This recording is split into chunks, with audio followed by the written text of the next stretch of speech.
আসসালামু আলাইকুম। আশা করি সকলেই ভালো আছেন। বিডি টেক চ্যানেলের পক্ষ থেকে আমি আছি মোহাম্মদ শাখাউত হোসেন শাওন আপনাদের সাথে। আজকে যে বিষয়টা নিয়ে কথা বলবো সেটা খুবই গুরুত্বপূর্ণ একটি বিষয়। যারা নতুনভাবে ফ্রিল্যান্সিং শুরু করতে চাচ্ছেন অথবা ফ্রিল্যান্সিং সেক্টরে আসতে চাচ্ছেন, আপনাদের জন্য আমার এই আজকে ভিডিওটা অনেক মোটিভেশন হিসেবে কাজ করবে। তো আমরা যারা নতুনভাবে ফ্রিল্যান্সিং শুরু করতে চাচ্ছি, আপনারা হয়তোবা আমার আজকে থাম্বনেইলটা দেখে হয়তোবা ভয় পাচ্ছেন যে ফ্রিল্যান্সিং শুরু করতে কি আসলেই মানুষের কথা শুনতে হয়। জি, এটা আসলে কতটুকু সত্য আমি আজকে আমার ভিডিওতে সেই বিষয়টা তুলে ধরার চেষ্টা করব। এবং আপনারা যখন নতুনভাবে ফ্রিল্যান্সিং শুরু করবেন, তাহলে ঠিক কীভাবে কী মন মানসিকতা নিয়ে শুরু করবেন বা ফ্রিল্যান্সিংয়ের জীবন কাহিনীটা কেমন, এই সকল বিষয় নিয়ে আমি আলোচনা করার চেষ্টা করব। হ্যাঁ, প্রথম অবস্থায় আপনাকে কিছু কথা শুনতে হবে। কার কথা শুনতে হবে?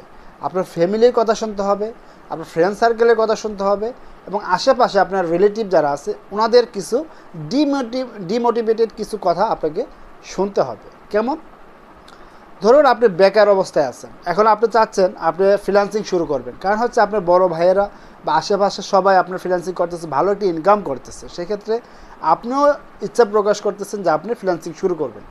তো ওই ক্ষেত্রে আপনার কি সমস্যা হতে পারে দেখেন। আপনি বেকার অবস্থায় আছেন, এখন আপনি ফ্রিল্যান্সিং করতে হলে আপনার কী লাগবে? একটি ভালো মানের একটি ডেস্কটপ লাগবে, ভালো মানের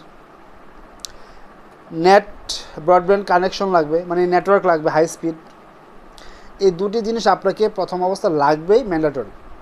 তারপর হচ্ছে আপনাকে যে কোনো একটি বিষয়ের উপর ভালো একটি ট্রেনিং করতে হবে, তাহলে আপনাকে একটা ট্রেনিং লাগবে। তারপর হচ্ছে আপনাকে কি করতে হবে? যতটুকু পারেন, 24 ঘন্টাই বলবো না, যতটুকু পারেন আপনাকে মানে ডেডিকেটেড ওয়েতে আপনাকে সময় দিতে হবে। এখন যেহেতু আপনার বেকার, সেক্ষেত্রে আপনার কম্পিউটার কেনার টাকা লাগবে, আপনার ট্রেনিংয়ের টাকা লাগবে, নেটের টাকা লাগবে। এই টাকাগুলো আপনি কীভাবে পাবেন? এটা একটা বড় একটা বাধা আসতে পারে। এখন 2 নম্বর ইস্যু, যে মনে করেন আপনি যেভাবে হোক হাওয়েভার আপনি এই সকল কিছু ম্যানেজ করে ফেললেন, এখন আপনার সাপোর্টের একটা বিষয় চলে আসবে। যেমন আপনি যদি বাসা থেকে ফ্রিল্যান্সিং করতে চান বা আপনি যখন বাসায় সময় দেবেন, তখন কিন্তু আপনার ফ্যামিলি আপনাকে ডিমোটিভেটেড করে ফেলবে। যেমন আপনি যখন সারাদিন বসে ফ্রিল্যান্সিংয়ে কাজ করার জন্য ট্রাই করবেন, কাজ শিখবেন, প্র্যাকটিস করবেন, বায়ারদের সাথে কমিউনিকেট করবেন সারাদিন না, মানে যতটুকু সবাই পারেন, আপনি জানেন যে আপনি কী করতেছেন, কিন্তু আপনার ফ্যামিলি কিন্তু বুঝবে না যে আসলে আপনি কী করতেছেন। কারণ আপনার ফ্যামিলি বুঝবে কি টাকা, মানে আপনি একটা জব, আপনার ফ্যামিলি চাবে কি আপনি পড়াশোনা করেছেন, একটি জব করবেন। এটাই স্বাভাবিক, এটি ফ্যামিলি চাবে, কারণ ফ্যামিলি কিন্তু ফ্রিল্যান্সিং বিষয়ে অবগত না। এমনকি আপনি যদি বিবাহিত হয়ে থাকেন, আপনার বউ কিন্তু বা আপনার ওয়াইফও কিন্তু এই বিষয়ে অবগত নাও থাকতে পারে। সেক্ষেত্রে আপনার ওয়াইফও কিন্তু আপনাকে ডিমোটিভেটেড করতে পারে। কীভাবে করবে? ধরুন আপনি বেকার অবস্থায় আছেন, আপনি আনমেরিড, আপনি বাসায় বসে বসে কম্পিউটারে ফ্রিল্যান্সিং কাজগুলো করতেছেন, এখনও ইনকাম শুরু হয় নাই, 6 মাস অতিবাহিত হয়ে গেছে। অতিবাহিত হওয়ার পর প্রথম দিক থেকে শুরু করে 6 মাস পর্যন্ত আপনার ফ্যামিলি আপনাকে ডিমোটিভেটেড করবে। কিভাবে করবে? আপনার ফ্যামিলি দেখবে, আপনার পরিবার, আপনার মা বাবা দেখবে আপনি সারাদিন কম্পিউটার বসে টিপাটিপি করতেছেন, আপনি কমিউনিকেট করতেছেন, ট্রেনিং করতেছেন, কাজ শিখতেছেন, কিন্তু আপনার ফ্যামিলি ভাববে কি আপনি মুভি দেখতেছেন, আপনি গান শুনতেছেন, আপনি নাটক দেখে সময় পার করতেছেন, যে কারণে হয়তো বা আপনাকে অনেক বকাঝকা শোনা লাগতে পারে। আমার থাম্বনেইলের সাথে তাহলে মিলে গেল, আপনাকে কিছু কিছু কথাবার্তা শুনতে হবে ফ্রিল্যান্সিংয়ের শুরুর পর্যায়ে, প্রাথমিক পর্যায়ে। আপনার বাবা সারাদিন অফিসে যাওয়ার জন্য সকালে বের হবে, অফিস করবে, সকালে বের হওয়ার সময় দেখবে যে আপনি কম্পিউটার নিয়ে বসে আছেন। অফিস থেকে আপনার বাবা বাসায় ফিরবে, এসে দেখবে আপনি কম্পিউটার নিয়ে বসে আছেন। তখন স্বাভাবিকভাবে তার মাথা গরম হয়ে যেতে পারে যে আপনি কম্পিউটার নিয়ে সারাদিন কী করেন? আপনি তো বাসায় কোনো টাকা পয়সা দেন না, তাহলে কী করেন কম্পিউটার নিয়ে সারাদিন বসে? আপনার প্রতি অনেক বিরক্ত হয়ে অনেক চিল্লাচিল্লি করবে, এমনকি আপনার গায়ে হাতও তোলার জন্যে এগিয়ে আসতে পারে। তো এই বিষয়গুলো আপনাকে মানে অনেক টেকনিক্যালি হ্যান্ডেল করতে হবে, অনেক বোঝাতে হবে।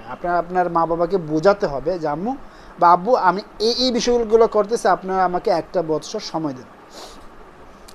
এভাবে আসলে কি আপনার মা বাবা কেমন সেটা আপনিই ভালো বুঝবেন, আপনি বুঝবেন যে ওদেরকে ঠিক কীভাবে আপনাকে ম্যানেজ করতে হবে। আপনি খোলামেলা কথা বলবেন, কারণ আপনাকে বুঝতে হবে আপনি যা বুঝেন ওনারা কিন্তু সেই জিনিসটা বুঝে না। 2 নম্বর ইস্যু হচ্ছে আপনার ফ্রেন্ড সার্কেল। ধরেন আপনার 100 জন ফ্রেন্ড আছে, এর মাঝে 10 জন ফ্রেন্ড ফ্রিল্যান্সিং নিয়ে কাজ করে অথবা ফ্রিল্যান্সিং সম্পর্কে ভালোভাবে জানে, ওরা কিন্তু আপনাকে মোটিভেশন করবে, মোটিভেশন দিবে। কিন্তু আপনার যারা যে 90 জন ফ্রেন্ড আপনার ফ্রিল্যান্সিং সম্পর্কে ভালোভাবে জানে না, তারা কিন্তু আপনাকে ডিমোটিভেটেড করবে। কিভাবে? ওদের কাছে যে 90 জন জানে না, তারা কি করছে, আশেপাশে মানুষজনের কাছ থেকে টুকটাক শুনেছে যে ফ্রিল্যান্সিং করা যায়, বা অনেকেই দেখবেন করতেছে কিন্তু টাকা পাইতেছে না। সেক্ষেত্রে আপনার যে 90 জন ফ্রেন্ড আছে ওরা আপনাকে বলবে এগুলো বাটপাড়ি ব্যবসা, তুই বাটপাড়ি ব্যবসা করস, তুই সারাদিন কম্পিউটার নিয়ে বসে থাকস, কী করস না করস, ইনকাম করস, দেখ বাট এটা বাদ দে, ভালো করার পর চাকরির জন্য ইন্টারভিউ দে। এটাই কিন্তু একটা ডিমোটিভেটেড। আবার একদিকে ভালো, তারা আপনাকে বলতেছে যে চাকরি করার জন্য। কিছু কিছু ফ্রেন্ড আছে আপনাকে সরাসরি বলবে তো এগুলো বাদ দে, আয় খেলতে আয়, বিকেলে আয়, মাঠে আয়, এরকম। কিন্তু এটা কিন্তু বাস্তব। তো ওই ফ্রেন্ডদেরকে আপনার অ্যাভয়েড করে অথবা টেকনিক্যালি হ্যান্ডেল করতে হবে, যেভাবে পারেন যে ওরা যেন বুঝতে না পারে যে আপনি ওদের প্রতি বিরক্ত। ওদেরকে মানিয়ে আপনাকে চলতে হবে। আপনি কিন্তু আবার ফ্রেন্ড ছাড়া আপনার সম্ভব না, ফ্রেন্ড ইম্পর্টেন্ট। তার 2টা বিষয় গেল। ফ্রিল্যান্সিং করলেই যে টাকা তাও কিন্তু না। ফ্রিল্যান্সিংয়ে কিন্তু অনেক, মানে একটা জরিপে আসছে প্রায় 65% লোক 6 মাস করার পরে ঝরে পড়ে যায়। 65% লোক। তাহলে বুঝতে পারতেছেন। এবং সাকসেস হয় অনলি 5% লোক। সাকসেস বলতে কি, টপ রেটেড। ওকে, 20% লোক কিছু কিছু ইনকাম শুরু করার 1 বছর পর তারা ঝরে পড়ে যায়। এরকম একটা জরিপে আসছে, এটা আমার কথা না, এটা জরিপে। আপনিও অনলাইনে সার্চ দিলে পেয়ে যাবেন। তারপর আসি, এখন আপনি যদি জব হোল্ডার হন সেক্ষেত্রে কীভাবে আপনি মেনটেন করবেন। এখন যদি আপনি জব হোল্ডার হন, আপনি সকালে অফিসে চলে যাবেন, সন্ধ্যায় আসবেন, এসে ফ্রেশ হয়ে আপনি যখন ল্যাপটপ বা কম্পিউটার নিয়ে বসে যাবেন, ফ্রিল্যান্সিংয়ে বসে যাবেন। আপনি যদি ম্যারিড হন তাহলে তো কোনো কথাই নেই, আপনার যে ওয়াইফ সে আপনার প্রধান বাধা হয়ে দাঁড়াবে। যখন আপনি ল্যাপটপ বা কম্পিউটার নিয়ে বসে যাবেন তখনই দেখবেন যে তার মুখখানে ভার হয়ে গেছে। সারাদিন অফিসে থাকো, বাসায় এসে আমাকে সময় দাও না, কম্পিউটার নিয়ে বসে গেছো, এগুলো আপনাকে শুনতে হবে, কিন্তু এগুলো আপনাকে ম্যানেজ করতে হবে। আপনি যে আবার আপনার ওয়াইফকে সময় দিবেন না সেটাও হবে না, অবশ্যই সময় দিতে হবে, বাট এগুলো একটা রুটিন ওয়াইজ আপনি শুরু করে দেবেন। এবং কীভাবে আপনার ফ্রিল্যান্সিং কোন দিক থেকে শুরু করবেন সেই বিষয়গুলো আমি বলবো, আমি ধীরে ধীরে বলতেছি। তারপর আপনার ছেলে মেয়ে আছে, ওরাও আপনার বাধা সৃষ্টি করবে। আপনি এগুলা কোনো জিনিসই আপনি বাধা হিসেবে নেবেন না, সকল জিনিস আপনি পজিটিভলি নেবেন। আপনি যদি বলেন যে আমি সারাদিন ফ্রিল্যান্সিং নিয়ে বসে থাকবো, সেটাও হবে না। আপনি ফ্রিল্যান্সিংয়ের পাশাপাশি আপনি যত কাজ আছে এসব কাজকে আপনি পজিটিভলি নেবেন, পজিটিভলি হ্যান্ডেল করবেন। ওকে, তো তারপর হচ্ছে এখন যেটা বলি আপনি কীভাবে শুরু করবেন। ফ্রিল্যান্সিং করতে আসলে কতটুকু সময় দিতে হয়, এটা কিন্তু অনেক অনেক গুরুত্বপূর্ণ একটা প্রশ্ন। ফ্রিল্যান্সিং করতে কতটুকু সময় দিতে হয়, আসলে 24 ঘন্টা আপনার বসে থাকার প্রয়োজন নেই, আপনার 10 ঘন্টাও বসে থাকার প্রয়োজন নেই। আপনি ফ্রিল্যান্সিং যে করবেন প্রথমে কি করতে হবে, আপনার অর্ডার নিতে হবে, আপনার কাজগুলো নিতে হবে। ফ্রিল্যান্সিং কিন্তু অনেকভাবে করা যায়, অনেক ওয়েবসাইট আছে, কয়েকটা ওয়েবসাইট বা টপ রেটেড যে ওয়েবসাইটগুলো, ফাইবার আছে, ফ্রিল্যান্সার আছে, পারাওয়ার আছে, তারপরে আপওয়ার্ক আছে, এগুলো হচ্ছে মানে টপ মার্কেট প্লেস। ওইসব জায়গাতে আপনাকে কাজ নেওয়ার জন্য 24 ঘন্টা বসে থাকতে হয় না। যেমন ফাইবারের কথা বলি, ফাইবারে যদি আপনি কাজ নিতে চান তাহলে আপনাকে নির্দিষ্ট কিছু টাইম আছে, যেই টাইমগুলোতে বায়াররা আপনাকে নক করবে। এখন কিন্তু অনেক আপডেট চলে আসছে ফাইবারে, যে কারণে আপনাকে 24 ঘন্টা বসে থাকতে হয় না। এখন কিন্তু বায়াররাই আপনাকে খুঁজে বের করবে যে আপনি কী কাজ পান, কোথায় আছেন, আপনার প্রোফাইল কী। এখন প্রথম অবস্থায় কিন্তু আপনার কাজ পেতে একটু সময় লাগবে। প্রথম অবস্থায় আপনার যে আপলাইন আছে তাদের সহযোগিতা নিতে হবে। প্রথম অবস্থায় আপনার যে বড় ভাইরা আছে সকলের সহযোগিতা আপনাকে নিতে হবে। ভালোভাবে কাজ শিখতে হবে। প্রথম অবস্থায় আপনার কাজ পাওয়াটা একটু একটু একটু টাফ, কারণ হচ্ছে আপনি তো নতুন জয়েন করেছেন, আপনার আগে হাজার হাজার হাজার ফ্রিল্যান্সার বসে আছে কাজ নিয়ে তাদের গিগ সেল করার জন্য। এখন আপনি নতুন আসছেন, আপনি তো কি কাজ পাবেন নাকি পাবেন না, এটা অনেক গুরুত্বপূর্ণ একটা প্রশ্ন সবাই করে থাকে। কিন্তু জি, আপনি কাজ পাবেন। আপনি যদি একটু সময় দেন, একটু একটু ইউনিকভাবে কাজ করেন, একটু ক্রিয়েটিভিটিভাবে ডিজাইন করেন বা কাজ করেন, গ্রাফিক ডিজাইন নিয়ে কাজ করেন, তাহলে কিন্তু আপনি কাজ পাবেন।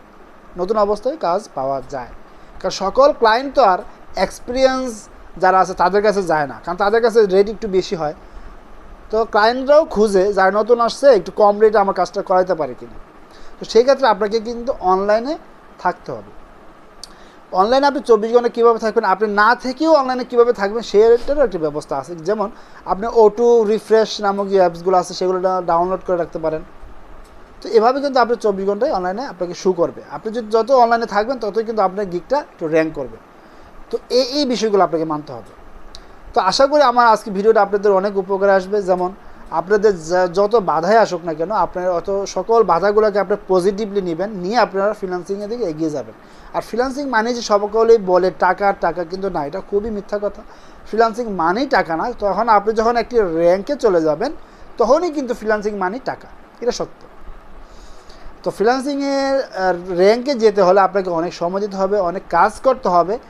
একটা দুটো কাজ করে র্যাঙ্কে যাওয়া যাবে না। আপনার অনেকেই দেখছি, আমার নিজের দেখা, যে আপনার কাজ করছে, অনেক কাজ করছে, কিন্তু একটা নির্দিষ্ট সময় পরে তার চাহিদা আরও যখন বেড়ে যায়, যে আমি চাচ্ছি একদিন আমি অনেক কাজ পাবো, 8টা 10টা কাজ পাবো, সে যখন পায় না তখন সে ফ্রাস্ট্রেশনের বুকে কাজটা ছেড়ে দেয়। কিন্তু এটা করা যাবে না। আপনি যা পাচ্ছেন তাতেই সন্তুষ্ট থেকে আপনাকে এগিয়ে যেতে হবে। একসাথে বেশি কাজ পাওয়ার আশা করা যাবে না। সো ধন্যবাদ সবাইকে আমার ভিডিওটি দেখার জন্য, এবং আপনাদের যদি কোনো মতামত থাকে অবশ্যই আমাকে কমেন্টসের মাধ্যমে জানাবেন। আসসালামু আলাইকুম ওয়া রাহমাতুল্লাহি ওয়া বারাকাতুহু।